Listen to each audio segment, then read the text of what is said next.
Mất kia rồi trong đủ này bài trai mệt hoài mày thế này hơi bị nghe war hơi mày war bị nghe lên là bị comment lên là lên 10 cột mưa bài trai lên là 10 cột mưa là ninh lại nằm bòn sang họ mệt hoài mày thế mẹ còn ninh là nam mệt hoài mày thế cái này đôi được rồi này đôi được rồi hả như đặt này nghe đặt quay vậy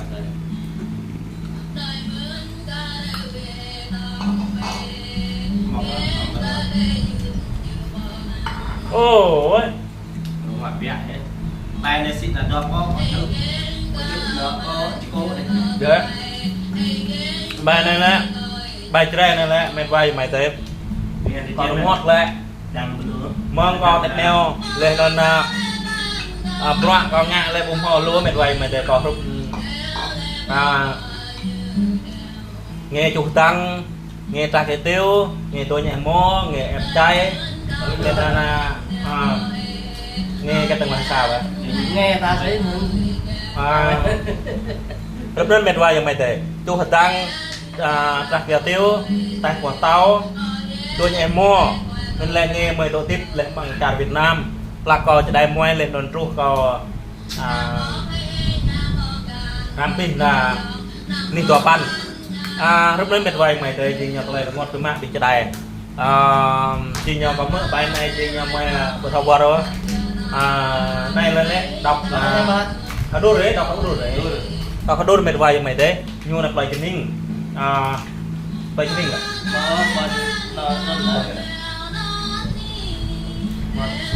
à bòn sầm lưng ở đây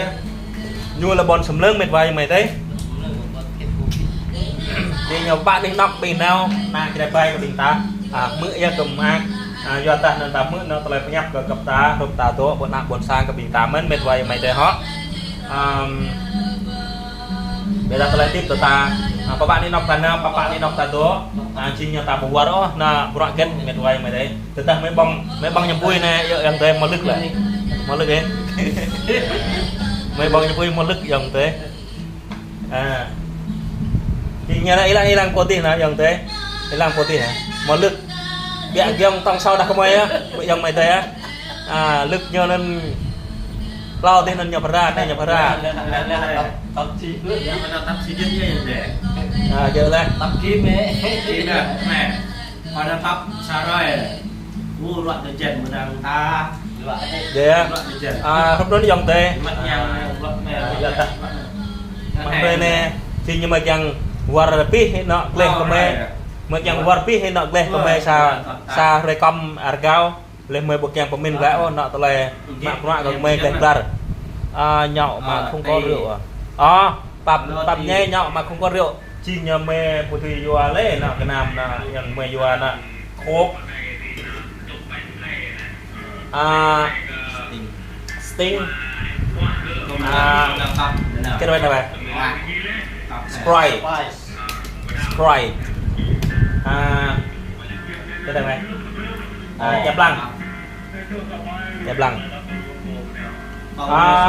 cái bài cái gọi lại cái lại bên gìนั้นmùa phân nụ này nè bố húc tôi luôn này nó giờ bạn bố húc lại bố húc cây dòng em mới lần mời ngon mình cái dưa ta mừng lâu thế dưa trời biết à nóจะมีมันมา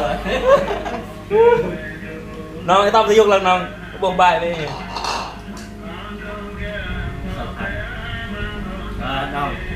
đừng rằng là hello bạn ok hello bạn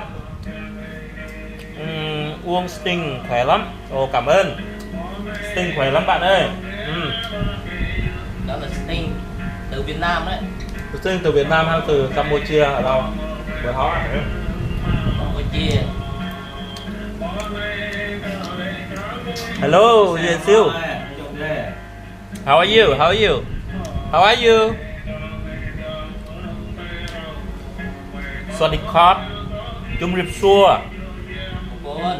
ขแม่บอกขแม่บอกอะไรขแม่ปรับจุ่มริบซัวบองปอนจุดเจ็ดเวียดติก ออกไปสไง ยำสัจจุยำใบยำดำลงไม่ใช่ดำลงยำสำล้อสงัน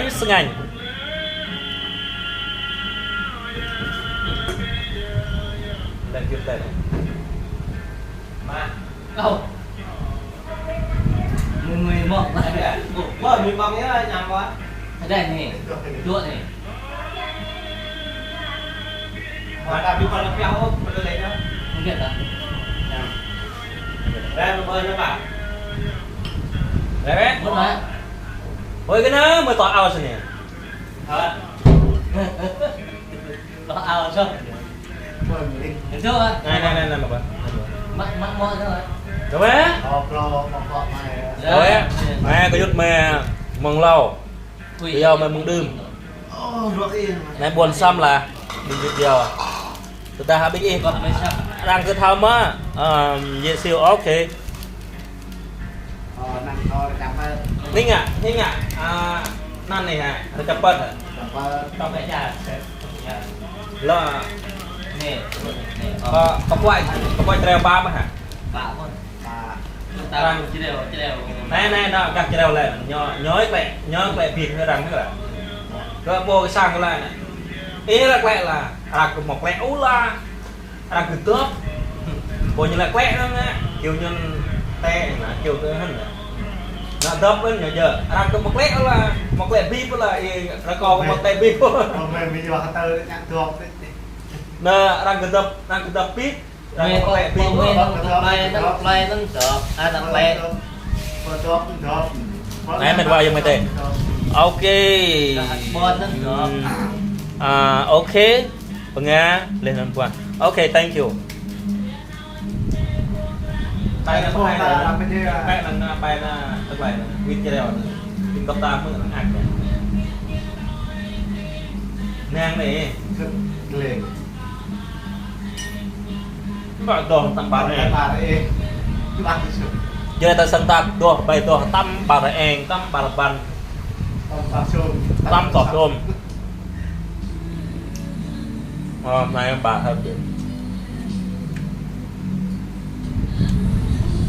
xem nhá quan tăng ta cho ta chịu ra chịu vậy này mình vài người đây đàn ra nó tính nó để phải ตัวตายมาก vươn ตัดหมา lại hả mình vài mày đây học mạc lên cái nong hả nong prong เลยแค่นี้ค่ะ xin nhận พ nhau อเลยเลยเนาะเอาผ้าไปกันเลย xin prong rồi đấy ba tuần nhá cơm bà có thôi này hả ba lúc cái cho lúc chung แม่ผมเนี่ยทนยอดมันยกเล่นนิดนะมองให้น้ำมันยังด้วย vậy lên thôi ông đâu cầm cầm đã cầm rồi này ông đây nhầm bùi nhầm un cái bọn chơi leo mè quậy là nhầm un là dòng mè đấy rồi ngon mè đà rồi ngon là ninh là đám ác má เออตายที giờ tôi lại tiếp mè mon nào đó mè rồi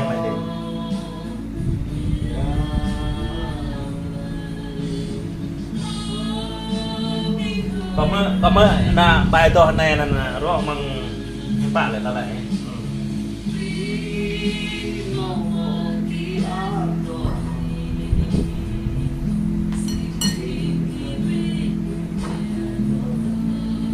mày quay cho mày tê ta khắp đi mua là đàng bột sangกับ mình ta biết 15 tuần coi biết rồi tổ bố lên non bố thao biết mà có biết quay ไม่ได้แล้วมีบะหมี่หรือมียักษ์อีกตาละผมเป็นมีดเล่นมองจะตัวแบบรอดรอดยักษ์ nó nè từ ta bình ta của mình hắn đi với nạp bồn sàng tập mượn bài là ta ngọt về mạng mình แล้วมาโกนอยู่เลยเพราะน้ำจ้า ta đúng số ta không có chạm hai chạm một เล่ chạm นมี mi ด một ปาก chạm มันชา luôn là anh ấy vẫn sang ta lên ờ đang gạt ta nên ta thò thì một chạm thì chạm này ít nhiều ngon mất ta này lọt ta bố một sang một hoa một sang này như đây về này chơi ta một mò đợi ta răng này ta răng ngã ta này bù phà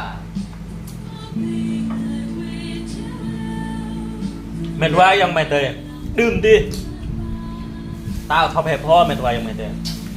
ตาดังต้มตาดังกระตามะหลอนตาตาบุคินประดักดีตาบุคินด้วยยูมุ่งในมรุทุนเลยเม็ดว่ายังไม่เตยอันนี้ตาด้วยนี่นอกจากกูตาด้วยนี่นอกจากไทยตาด้วยนี่นอกจากประกันตำรวจเม็ดว่ายังไม่เตยแต่บิงตาโตฮันนี่ตาโตแหวกปูตากาดก็ไม่แหวกโกบุมอเม็ดว่ายังไม่เตยแต่เป็นในแหวกโกแต่เป็นในลังcái này làm phim vô làm phim không bạn làm có xạ bầu xạ ta đặt coi chạm bóc đoạn vô nó mệt hoài mày đấy rồi ta choạc lấy anh chạm cái chai là ta đoạn lâu phải chặt cột đoạn chặt thai cái em bên em bạn mà bọt hồ tịp mình tôi nhớ ra tịp mình tô ta hoa vô cái chai mình nuôi tô ta hoa vô cái tậpทำไมเนี่ยล่ะบอกหลักไว้ต่อมาเลยจุ้ยรถยังไม่ต่อเลยว่าของอ่างนะไม่ได้จุ้ยเงี้ย พี่บังbình của mẹ bây giờ lên mẹ phải nhặt mạ cha mẹ đòi mày thế mà rằm không bình công an Việt Nam đấy là mày hướt là mày từ tầm ăn mẹ vô cái ta thư nó xoa phần mà như anh nhu từng khơi từng xoa lần mà giờ tô ở trong xoa mà từng xoa lần lại ta thư được nhưng mà thư đấy biết là cười là cười bự nhớ mà giờ khơi bự cái to ao nó mong hàng bột mỏng cái lăng biết linh lăng nó ngay thôi cho thôi cái này mong hàng mỏng như vậy to cái này tôi cái nhà mua cái nhà vào tầng khơi bự cho mà đồng thân quay sạt đồng thân nên là bình một sam ngược lại nhưng mà ngon chẳng ra là ngon cái tô là nó tô đợi này rồi sinh nhật ai khoa này là ai khoa mà chẳng có rồi qua cái cô rồi cái khoa cái là khoa mẹ đơn đấy này là đã bình mệt quá nhưng mày đây bố thầu nhung mô lên nên hội siêu kìa lấy mạng nó này tô bằng này lấy nó này trong ta lấy nhung nhung họ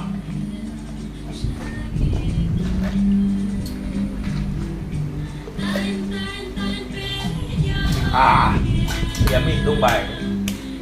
giờ hôm là mình mang đi rồi tinh thì mang để à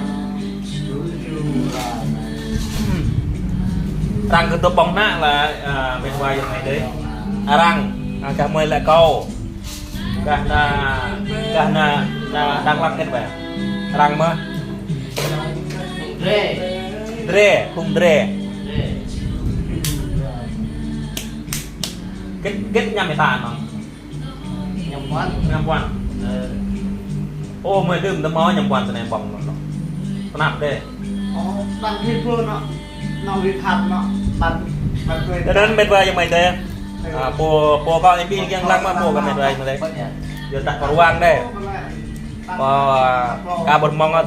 đỡ thuê con tập tạ được còn mong đây ilang ting tangan nó nong ở đâu cái đấu chung cái đấu đi à tao hơi ao từ gọi là họ là tao hả phải không dàn không cô bàn cho tôi lăng để đến mình mệt quá nhưng mày để ta bị ít thuốc chả mì bị nhỉ khắp lại bé còn mày khắp lại bé na bòn sang còn bị nhỉ nam pemin nó lên nên chàng trong xa cho bị nhỉ chàng đi để qua lên tình nhạc khoa vậy mà mệt quá mày đây nằm rồi lại nằm rồi lại cro như nhà phục tịch mì bây giờ ở được mình ra đi là mình sàn bộ lên một bịตัวbị khăm nhập cả tang bé Việt Nam bị khăm prung bé xét bị nghe tôi lặng từng cả là hàng nọ bỏ là để tụi quan lần cha là bùi như đây nó mỏ mưa là có né lại prung mình sàn phải chui với bộ cái nhà phục tịch mì băng là bữa rằng là tôi quay tôi mới đoạn là pan thôn pluk thôn mười tôi kia việc mà là bị bom mì nó bong nhầm vui choang nhung bia nhung bay lên nó đi để qua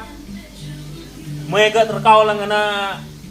xoay hoa nhầm bong còn pha là mình lúc đó thì là mệt vai cho mày đấy Orang persoal ket dan persoal nyak kuah. orang persoal cái kết là persoal ngã khoa Hei nama romi nang tam khai cái nó ai. Mà thao khi mà thao kho lên persoal. Ini tôi rằng mệt vai cho mày đấy yuan tập quân nhập ít na ba cái nhu là ram bờ hàng bờ tràn thành nhiều từ này bờ tả ta biết là na như là bài ta bằng lại na táp ta biết là ta bù bao tràn thành nhiều nó mệt vai đấy yuan nào du học đắp ní nọc đắp tràn quả chẳng phải chạy kèm lại lên đi mua nó làm của chúng ta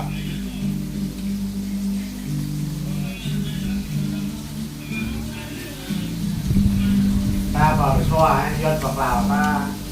một ran chơi dân xoa là bật mà bật thả còn nào sẵn ý nhớ này anh này cái này em ngót em đi nhớ nhiều kle to anh này đây bé chết nhá hello bạn hello còn nào sang y nhá anh này cái này anh ngọt đây đấy nhá nhớ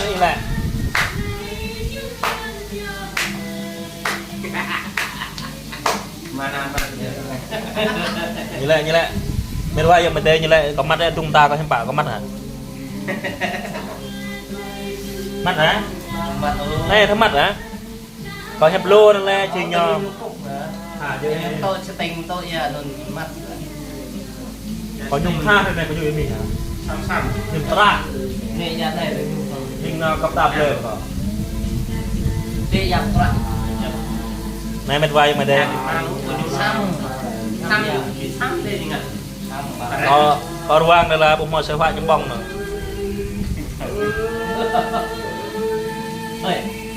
đặt ta không có đặt mà nó thành có ruang bên vai mày tới bụng mồi sợi hoa trong bông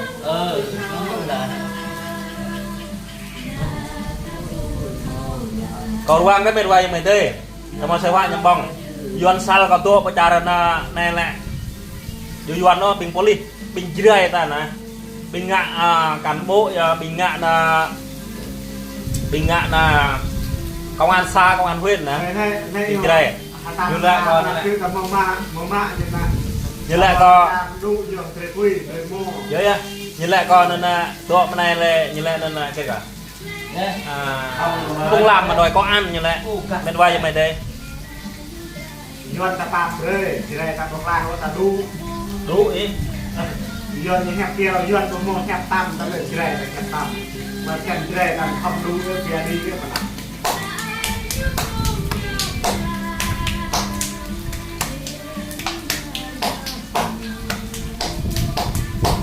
đa đằng hề là mê, đa đằng trái mỹ ma có, đa đằng trái mỹ ma có mê có một bụng ngọt đó mệt quay cho mày thế ba cái mình mà loại là công an thì thứ nó ngon một hai nó nhiều hẹp của mò đã được rồi ta hẹp cái tên là mò lại sâu mò lại sầu mò mà trời nhớ ra con mỹ ma có ta cũng mò hẹp thì thật rồi yêu ta tại sâu rồi to răng bu ta chạm hai lần tí nhớ vô cái sâu mà người bé hỏi vô sầu mèo nữa ôi này nhá ôi lên có sao rồi nhấp lưng mày rồi về coi này cả chúng ba trong ba này vô từ tầm mông mại thì có nằm tầm xa rê còn là xa rê nhu này từ nhu nhập ăn bữa từ còn từ lăng kinh từ dòng có lễ do mình chút giò có ba nhiệt độ Sài Gòn ha có đồng nai ha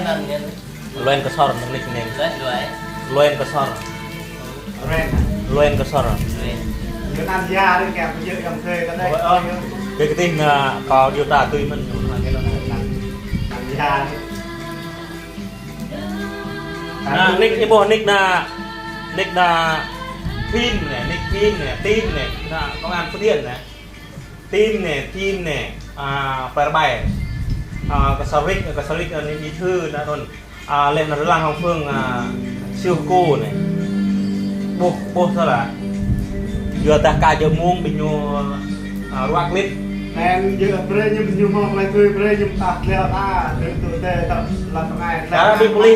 cara bình cũng ăn cho nó nè giờ buôn đặt tà rồi mà cho cái bình nhô nghe hiếu mất rồi nhà nghe hiếu cái điều phát như nào còn hóa mất rồi giờ cứ giờ thà ta cằn rồi cứ giờ thà mới tập luyện tập luyện thì lang men vai cho mày để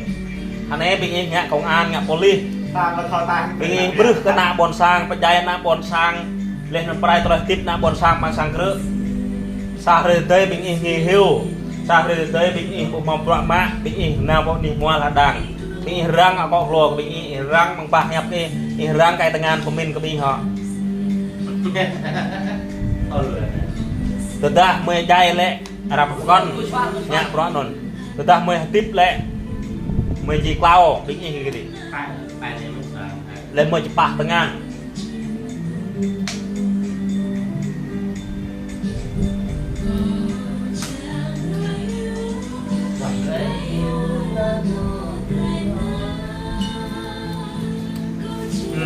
lại bộ thâu biết bằng thời giống vợ trà mi bờ gò from pit keng ta mau rồi nu kunua mà cái đó bên đi cái giống mà cái sau cá bọn này vật hàng bình vật cả to lưới bớt lưới sang lưới đang lưới mua lưới bớt lưới sang lưới đi mua là đang nhắc tầm lưới mua là ta thế hảนาบอลชางเขานาบอลแม่ก็บินเมื่อนาชอบชาบินโปรไม่อะแม่บอลชางกันเอง ไม่ เนาะ ให้ตัวเตะ ตัวเปรย์บินแบบตาเองเองฮะก็ ตักบดซา ไม่ฮักเขาแกมบินบินแกมบินข้าวทำ แก บิน ดูยังเลย ตามร้านชาจัวเขาบินกระเรนบ่อยู่ปลักอ่ะปลักบินแม่มาเนี่ยเบี้ยตุยเยอะเนี่ย สัตว์สัตว์อะไรเคยได้ เลยตากลายปลักอ่ะต้องมาลายขับแกงเลยได้เร่งเลยก็ตัวนี่ว่า ทำให้ ไปแฮปได้ที่สามโมงสามประเทศมันจะได้เลยตัวตาโอ้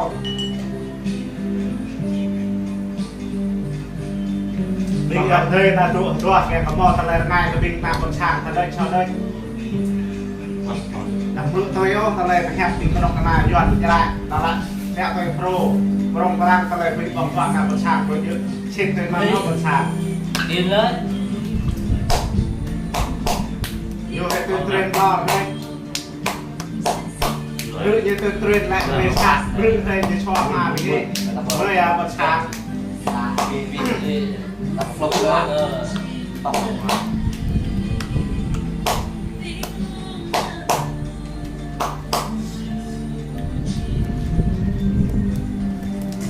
ok mình vai yang mình tới bập nhé mới bỏng hóa từ dòng cầu bởi lô mân là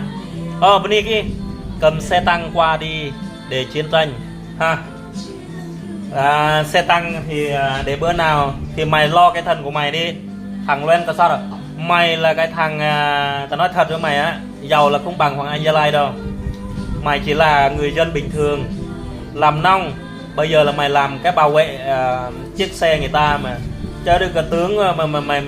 mày ngon rồi mày nhà giàu rồi nhà sang trọng cuối cùng mày chỉ là người ta gọi mày là thằng đồng bào dân tộc thiểu số thôi cái thằng đít đen thôi chứ mày nói người này còn nói người kia làm cái gì mình bật thầu nọ ấy làm lại dân tộc đen dân tộc trắng bật thầu ấy thầu lục ấy rồi làm lại dân tộc ngu nữa chỉ đây thầu lục kia mình theo tôi nọ mà rõ xa xít theo tay yuan lục biết nghe và mà con sang này làm gì cho mà ông có pin mà hả ông to cho lại mày còn thì họ to mà hả ông lại thấy sự tele pin là ông bên có bật tháo tôi lại treo cònจะได้ในได้ว่ามาคนช่างแต่ตัวตาได้เมื่อแต่จะได้ยวนฮานอยก็ว่ามึงฮานอยเนี่ยมาชัวร์มันมาแล้วก็ im ta ông bố hả ta ông lick hả ông lang là các truyền treo ông papa ông bố này ông nó đi chữ lên đi mua là đàng ông tớ là một đoạn có lô nào mà bọn Sài Gòn nào Bình Dương kết ông bỏng à nó có luôn thấm máu à bằng nghe ông có pin hả ông map của chơi ông cái tao nào dạp chơi ông này làm phơi có sao lên đi mà mệt hoài giờ mày đời lang lên nhủ bự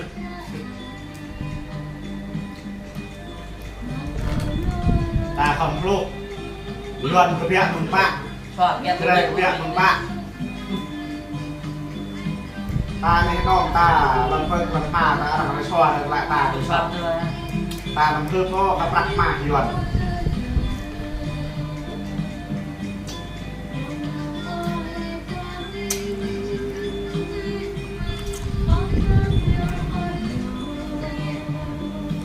Kesal wen, kesal luen, sah reong anan ong dai yong kai man ong na, เยอะเยอะเลื่อนเนี่ยร่วงนะครับ luen, luen, ย่อยเนี่ยเตี้ยด้วยนะ papre ke pe lai soh nak pun sang dre nai, pi dre gil ya ke nai, beni ke ihman yang luam lu, yo ke lai kap lai pap ke bing ta mo sosial lek. สมัครเลยจะได้บิมาเลยจะได้อ้อยยะยูบะเทาก็โกลก็เลยมินก็บินยูอะยูมินแหละยูมากเลยยูมาเพราะบินยืงมาเพราะดองในยวนยวนกับมาเพราะกองตียวนบ่ยว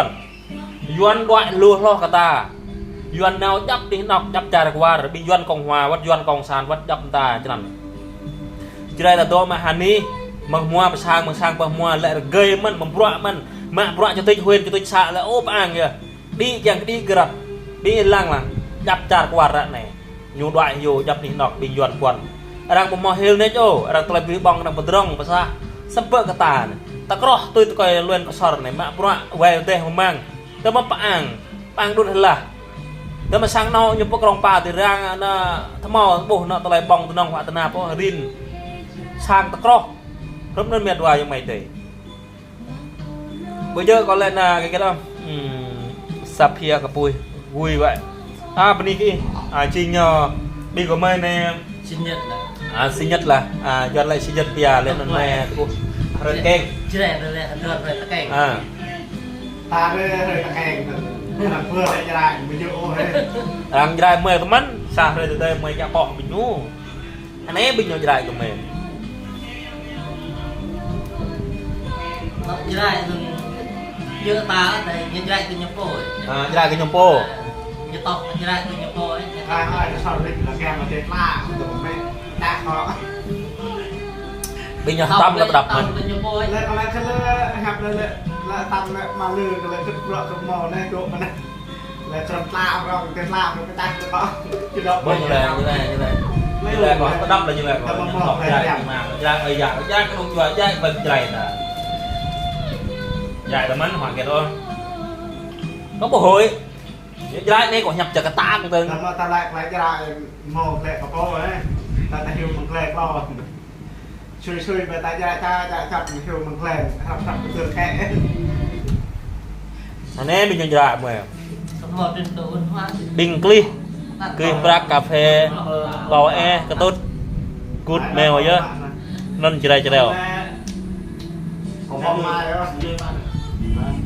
ô luyện cái sao rồi พอยุบโมกรุบรุบเต่า ô luyện cái sao rồi ông ma có hỏng oi có hỏng có bị brak ông hả มันตกช่วง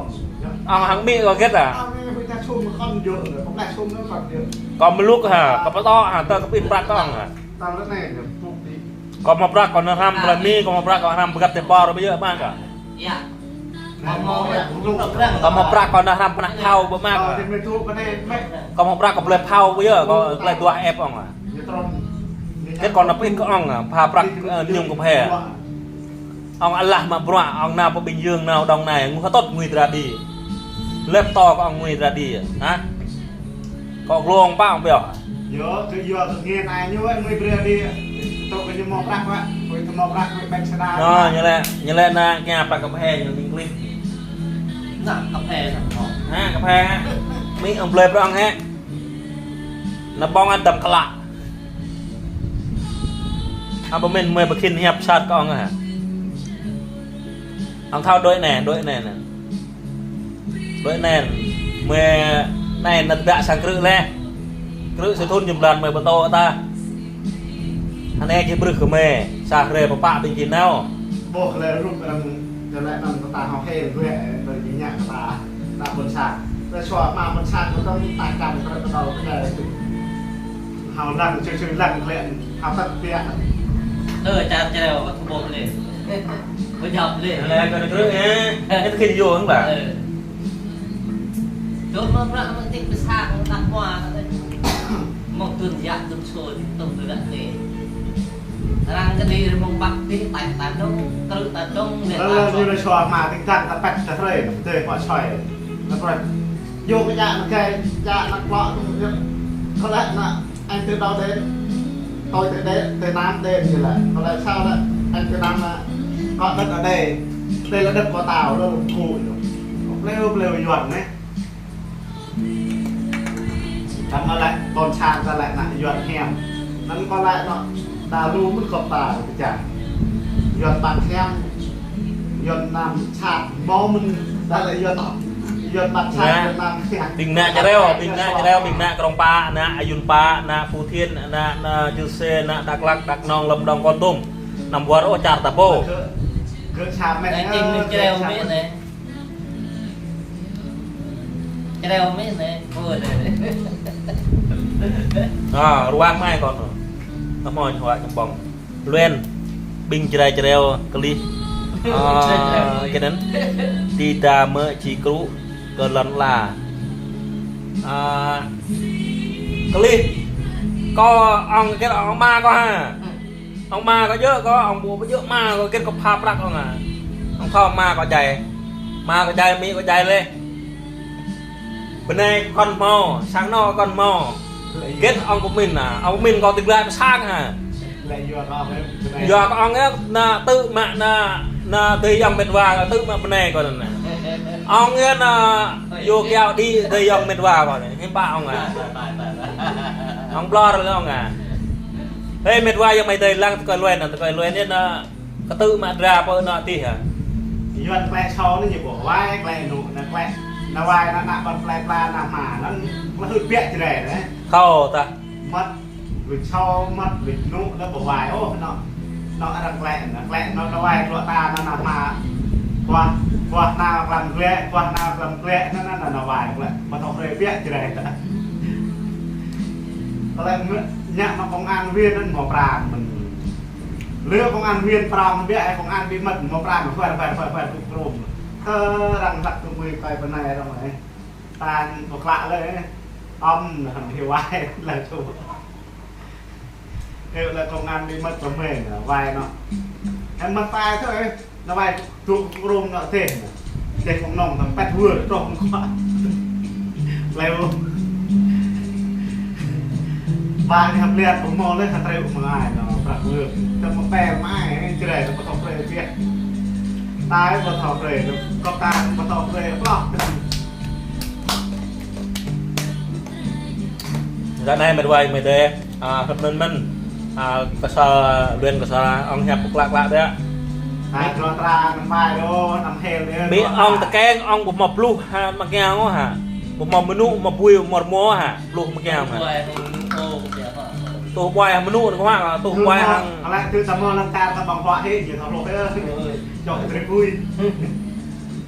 ตัวบอยหังน่ะกันแบบกัน to rồi đấy lục thôi หังตอบจ้องฮะเลื่อนกระสอบไม่มาอังตัวบอยตอบจ้องฮะเสียมละเนเลอีกันในเอมงเสียมไรอีละเสียมละเสียมเลยฮะเสียมละอาศัยมันเลยกินกันไหนไอ้มุงในเสียมเลยอีกกันวะเอาไปนี่กินลูกก็บนท้องลูกแล้วนะตัวเลยนี่เดียโอ้นั่นไงวันอีกแล้วแบบอยู่แล้วแหละเสียมเลยเสียมเลยเสียมละอาศัยมันเลยอีกกันไหนไอ้มุงเสียมละอีละnhầm nhá là duy chặt thì là cái nàyนั่นฮะbên này cái hả xem buổi xem đấy cái này có yêu cái bắp nhé hả tha bên đây nên để mua cái đại lạc có bắp nhé giờ đây nên yêu cái này lại có kẹo thì tele phiền này là phải nhấp hả đó cái này có bên này cái giờ ta nó lại phải nhấp cái là thì lại xem lấy đây là xem lấy ok này có bên này cái lô hả lên luôn cái này có thêm nhám mình cái này mình nhám sờ sờ lên giờ ta bị hai bạn nhà nhám bị nhám lô vậy bị đó Việt Nam จีรุนนำรางวัลนิ่งได้ปีปังประ เรือบุยว่ามาให้มันเป็น เบรบินpolice จุยแต่เบรฮัตโต้จะได้ตาตะมันตาหัวปงัดยากัตเลยเพี้ยนก็เป็นยุ่งจะได้มีเกาหัวเราะจะได้มาก็หัวเราะจะได้เกาหัวเราะ เด้ จะได้นะเพื่อไม่ก็หัวเราะมันจะได้คงอยู่ดาวก็หัวเราะเบรยังจะได้ยังคือจะได้เติมมังบะเนาะทั้งเลยเติมมังบะเนาะละจะได้แต่ดูเนอะเม็ดไวไม่ได้ บ่ว่ากันหน่อย บินจะได้บุเทาเฮยโอ้ฮะจิตำเยอะฮิ โอ้ในตาพยาย เล่นก็ซาราจีจะได้ปอลุกปอกลัวปุย ตาใจก้อนยังไง องทำพระมาแต่ถ้าองบุทำพระองนำจีว่าแต่ถ้าองย้อนองยามานิกจะได้แหละ ยังไม่เห็นแล้วไหม องจีจะได้ไปเยอะเอาให้ปาองจีเลยบินมาจะได้บุเทาเพยโอ้ฮะดีเมื่อนำเยอะฮิเห็นป่ามองป่าแนบตองครับในใจก็แบบตองขนาด แม่ นั้น เราลายนายประตอนไอ้แรมมากลายเจริญลายใดล่ะแรมไหวเขาเยอะหรือไม่ใช่นะกับเราขอบไหม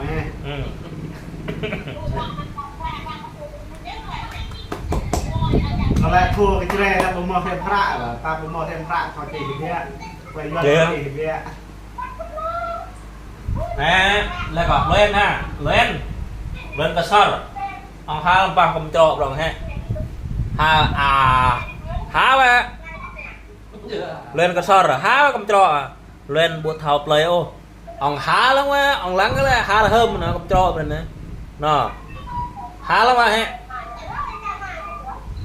khối mỹ ông buộc thầu chèm ông nhầm vui nó còn phải chèm đấy à còn pha đó ông play khâu play cười à làm như rap với như bọn nhầm quỷ ra đây cả như bọn nhầm mèo bọn nhầm mèo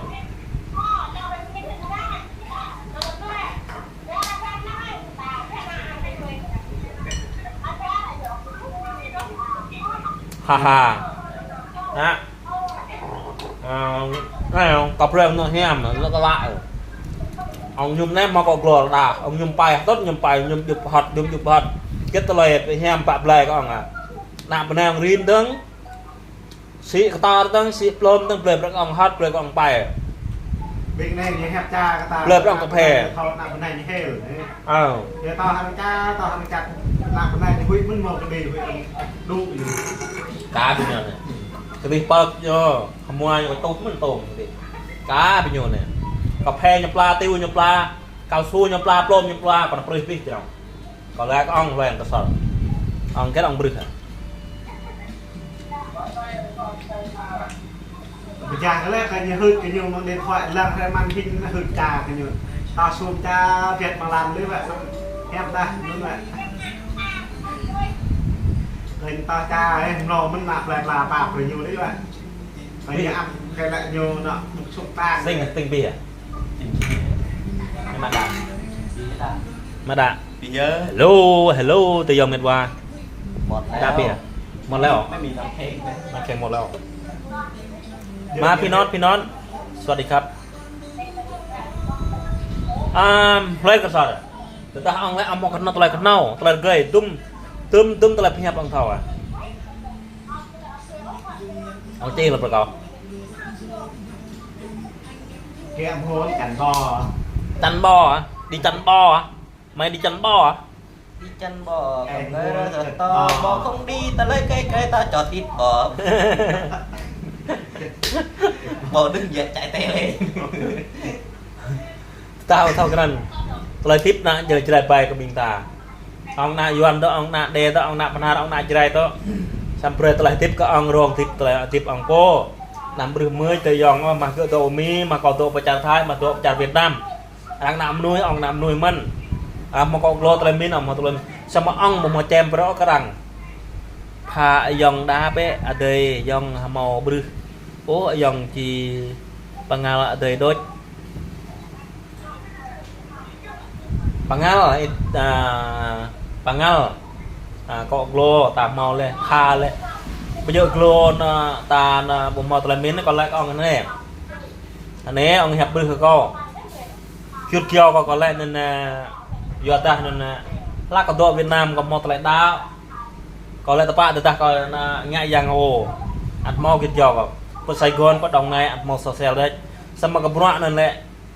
còn lẹp tạ ông nè ông cứ bự cò từng à plôm ông pla mi na để máy ông pla cần kế nạp bên ông pla plôm có to rồi tá bên đây là ta cà phê tiêu cà phê cao su ông tự đăng này người ta ông to bự từng ông tự lăng cái gì muang hiếm bạ muang có đá răng lẹ muang buyang nó non cái có đá răng lẹ buyang hiếm bạ ông tình à ông bự kết cỏ cò quán là cò tôi lăng su ông tôi mẹ bọn lên ông cò tôi gáp lăng cò bơi lăng là rùp ông này bơi lăng bình cặp mày này là lăng lăng bãi ông tổ thôi nhỉ ông bự đây ông to ở đây bị mà rằng ông nhập lại đây ông tha lên ông prong lên có dòng mét bây giờ qua có dòng bây giờ có dòng là cái kia thôi vừa có lại ông bự nó mới còn nhập bạc lại con sao mà con một màu bằng ngao tự dòng một ngàn mét vào giờ mà còn nhập lên còn to như này mới màng giờ mà còn nhập còn lại to ông lẹ pin lẹ nên ông lẹ té bây giờ cũng mê lẹ này té ông lẹ rụp nên bình mê lẹ câu là bình ông lẹ răng còn thâu sao mà tôi lại bữa ông to như lại cái răng này câu mà nhập là con câu một nhập rồi lẹ ô bây giờ ông tua cà phê tua là prakak tập nhẹ kau seconak punrin kau mau telah kenal kau mau telah gay kau mau telah trong sah rupang komino tetapi untuk Việt Nam mà bạc ông kau betul bicara Thái mà bạc kau em nói đúng chính xác luôn cảm ơn tetapi lại kau betul bicara Thái kau bong hoa kau bụi bong kau tetapi mình lại betul bicara Việt Nam nhiều bong hoa bụi bong hoa sama ta nak grebe ta nak greo ta nak rompa nak ajunpa nak chư xe nak đặc lạc đặc nong con tôm đương đã là lâu thì đi mua là đang bị và dòng tê lên nên ỏi dạ ta bây giờ cái nông cái nào ô giờ là yuan ô rụp nên mình bây giờ có hay là cái yuan chấp đi nào yuan hay ngoại nhọn đoại bây giờ là Việt Nam đoại mong tin đi nào lên nên ép tờ bị bong mình mới hạ ép tờ cái nông kết mới chẳng mình sama sudah bingi itu bicara Việt Nam bingi itu bicara Pak bingi thau loại cũ hatip lệ mò tụi loại cũ bây giờ hatip lệ bự mươi cái rằng mò to piu lo kata ta to piu rằng mò nhập sát kata ta nhập sát cái rằng tụi lại nên lệ bây giờ ô ở đây cái nông doài cái bắp nhẹ co lệ cái nông kết lại biệt ra là cái thau ấy bộ kèn thau cái đó kết cái nông gì không cái nông này có cái nông đó có cái sor hoặc là cái sor oi có cái sor măng đơm oi chân lưỡi ông thăm tàu chân lưỡi cái sor thế mà cái sor này tôi lên cái sor rít rồi đấy cái sor rầm nữa cái sor bự cái sor to cái sor lục sor thập phò chơi với mồm cái sar đang gay cái sar này cái sar lục lại chơi po lại một thầu này em kết bạn với anh đi ha mày tưởng tao ngu quá hả mày dễ chơi hả thế kết bạn với mày có lời gì cho tao hả kết bạn với mày có lợi gì cho tao mày là mày tao là tao tao đi là không muốn trở về răng kasar răng có lẽ còn nè răng kasar răng bô đa nào đại học đa hàm cao đẳng đa tụi bọn sang có một loại mạo sao mà kasar ghê đa nhưng mà loại điều mà mình có công nhưng cười với mình sao mà kasar lên kasar lên anh nằm trong căn cứ đó em anh nằm trong căn cứ đó em căn cứ gì mà lúc thế căn cứ to tới nên căn cứ nè lép to này bạc to còn chính trị Mác Lênin có nghe tư tưởng Hồ Chí Minh có nghe như lại trong căn cứ cái gì ông ngạ bữa đối mà ông ngạ cái bữa đối ngạ công an mà ngạ là thủ tướng tổng thống hay là này bộ mò giặt rượu ngạ bữa đối xóa mà bọn sang ngạ sạt bọn sang rất là tội yêu ấy đâu ta còn lạ ấy thầm lâu ấy nạ con sang con riêng cái nạ ta rình bia rùa mèo mà ta nó như kia nạ con sang đấy thâu ta lần đấy nên lần đấy bia ta kia ta lúc kia ta khu ta rình bia ya nhà công an trong mà bài nạ bài bà mà thầu thì thò mà thầu lòng ấy xa thị trấn ui con sang nhạc con sang mang lại đẹp đang tư tương mang lên đi Hồ Chí Minh nhìn ra Marita còn lại khắp sinh nhật Marita ta nói cho Luân Cát Son mà nghe này, nói về tư tưởng Mác Lênin và Chủ tịch Hồ Chí Minh. Tao cũng qua một cái luật, tao cũng học qua nhưng mà cái đó là không có lợi dụng cho tao. Chính thức cái lịch sử của mình ấy thì có một ngày mày sẽ hiểu.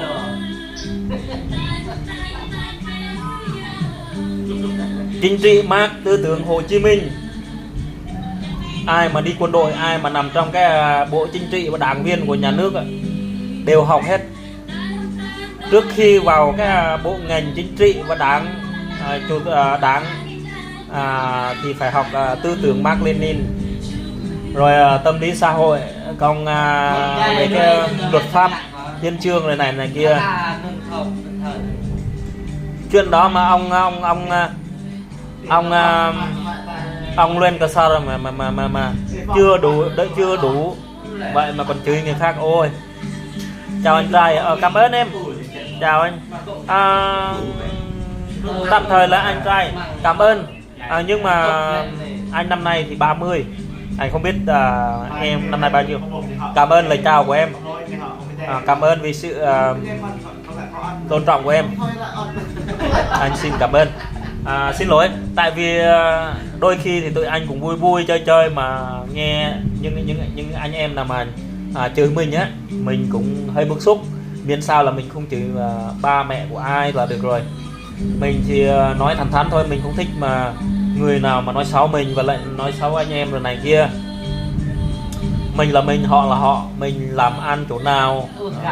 làm gì thì làm đó, chứ không phải là giống như người khác. Mà mình cũng không muốn chửi những người này người kia. Mình nói cái gì thì nói có sách mách có chứng anh em, chưa yên tâm. Hôm nay biết vai mày đấy một này ở bên đi cái bình lăng lên non bình tạt nhập tấn bạn nằm tấn. Anh năm nay 41 tuổi thì 41 tuổi mà sao mình già thế? Đây nhìn nè, 30 nè, chưa lấy vợ đó. Đây này 42 tuổi này. 42 tuổi nè. Đây. Anh kia là 34, 35. 42 tuổi rồi, vẫn còn trẻ đúng không? Nước ngoài người ta sống á, người ta ăn á, hồi xưa là gầy lắm, bây giờ là mập rồi. Đó. Sinh năm 80 này. Nhìn này. Tôi muốn dặn cái Luân Cát Son, nghe tôi nói cái câu văn ấy. Tôi không biết các anh chị em có học hết lớp 12 không, hay là học hết đại học không, hay là học hết cao đẳng trung cấp không. Nhưng mà tôi nhớ một cái câu mà học ăn, học nói, học gói, học mở, lựa lời mà nói cho vừa lòng nhau. Đó. Công việc nào ra việc đấy, chứ không phải là muốn chửi là chửi, muốn làm cái gì thì làm.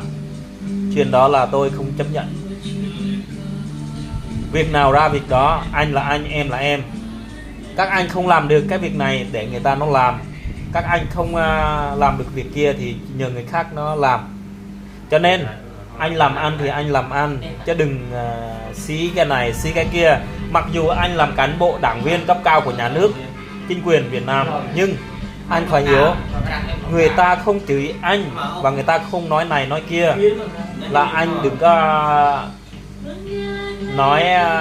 mỉa mai rồi chửi bới rồi không có được. Người ta sống phải sống một cách đàng hoàng. Ở đời á, ở hiền thì gặp lành, ở ác thì gặp gì. Đó. Học lớp 5 thôi em. Anh học lớp 5. thì tôi học lớp 1 nhưng mà tính ra tính đi tính lại thì lớp 1 hay lớp mẫu giáo hay là lớp 5 lớp 12 lớp 3 lớp 14 cái đó là chuyện của người ta. Còn em nói được cái gì thì em nói được, chứ em không nói cái gì, em không vòng vo nói nào ra đấy, chứ không phải chửi ai trong gia đình của anh cả. Cuộc sống của em là rất là đơn giản, chỉ muốn được tự do thôi, không có ai can thiệp. Rồi, cảm ơn mọi người đã quan tâm và theo dõi. Sẽ gặp lại ở video kế tiếp trong ngày hôm nay hoặc ngày hôm qua, ngày hôm tới. Rồi chúc mọi người có một buổi tối an lành và gần năm mới rồi. Những ai mà anh em mà đang theo Tết Doan á, Trần Trúc Loan, có ông Siêu Nhi ngồi gần chỗ anh thì phải. Ok, bạn bè thì bạn bè không, nói chung là đi chơi. Thì bây giờ thì Tết của mọi người là Tết theo Việt Nam, truyền thống của bên người nói chung là dân tộc Kinh. Tôi xin chúc anh chị em một năm mới sức khỏe dồi dào, làm ăn phát đạt, an khang thịnh vượng. Chúc một năm mới đi đâu xuân sẻ, làm gì được đấy. Ok đó. Rồi chúc các bạn một buổi tối ngủ ngon. Anh ở Thái Lan biết niềm không? Y niêm hả? Y niêm biết chứ, ai mà chả biết. Anh ở đây anh biết hết. Ok, cảm ơn mọi người nha. Bye bye.